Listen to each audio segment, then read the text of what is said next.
പതിറ്റാണ്ടായി വടക്കാഞ്ചേരിയുടെ കന്നഡ വ്യാപാര രംഗത്ത് വിശ്വസ്ത സേവന പാരമ്പര്യമുള്ള ജോൺസൺ കന്നഡ വ്യാപാരം ഇപ്പോൾ ആധുനിക രീതിയിൽ നവീകരിച്ച ഷോറൂമിൽ തിങ്കൾ വെള്ളി ദിവസങ്ങളിൽ രാവിലെ 10 മണി മുതൽ ഉച്ചയ്ക്ക് 1 മണി വരെ കണ്ണ് ഡോക്ടറുടെ പരിശോധന, ഡ്രൈവിംഗ് ലൈസൻസിനായുള്ള സർട്ടിഫിക്കറ്റുകൾ, വിദ്യാർത്ഥികൾക്ക് ആവശ്യമായ ആന്റി ഗ്ലെയർ ബ്ലൂ കട്ട് ലെൻസുകൾ കുറഞ്ഞ വിലയിൽ, ദിവസവും രാവിലെ 9 മണി മുതൽ രാത്രി 8 മണി വരെ ക്വാളിഫൈഡ് ഒപ്റ്റോമെട്രിസ്റ്റിന്റെ സേവനം, എല്ലാവിധ ബ്രാൻഡഡ് ഫ്രെയിമുകൾ, ലെൻസുകൾ എന്നിവ കുറഞ്ഞ നിരക്കിൽ. ജോൺസൺ കന്നഡ വ്യാപാരം, ജോൺസ് ടവർ, ഡിവൈൻ ആശുപത്രിക്ക് എതിർവശം, വടക്കാഞ്ചേരി. ഫോൺ 94963474.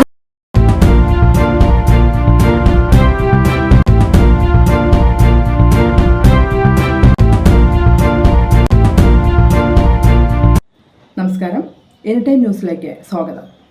മദ്യനയ അഴിമതി കേസിൽ ജയിലിൽ കഴിയുന്ന അരവിന്ദ് കെജ്രിവാളിന് ജാമ്യം നിഷേധിച്ച് ഹൈക്കോടതി. CBI കേസിലാണ് ഹൈക്കോടതി ജാമ്യം നിഷേധിച്ചത്.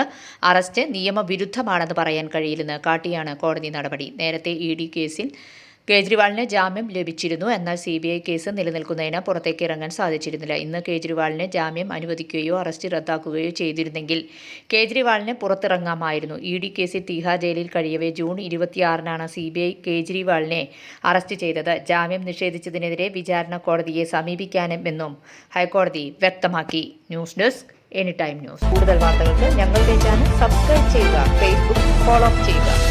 വാർത്തകൾ വേഗത്തിലറിയാൻ എനി ടൈം ന്യൂസ്.